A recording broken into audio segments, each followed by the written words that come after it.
माणसं माणसावरती तोपर्यंत प्रेम करत असतात जोपर्यंत त्याच्याकडून काही त्रास होत नाही तोपर्यंत. त्रास व्हायला लागला की माणसं माणसावरती प्रेम करणं बंद करत असतात. त्याला डिपेंड ऑन सिच्युएशन म्हणतात.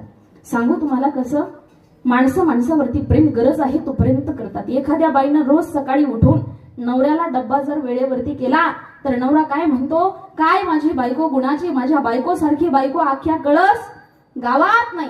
आणि 5 मिनिटं थोडंसं लेट झालं तर काय म्हणतो, कुठून बुद्धी सुचली आणि ही अवदासा माझ्या पदरामध्ये पडली. याला म्हणायचं डिपेंड ऑन सिच्युएशन. वेळ काळ परिस्थितीनुसार माणसं बदलत असतात. याच्या पुढे जाऊन एक उदाहरण सांगू तुम्हाला. माता माऊल्यांना लक्षपूर्वक आहे का? चहात माशी पडली, तुम्ही काय करता? बोला, काय करता? चहात माशी पडली, चहा फेकून देता, बरोबर? आता तीच माशी तुपामध्ये पडली, काय करता?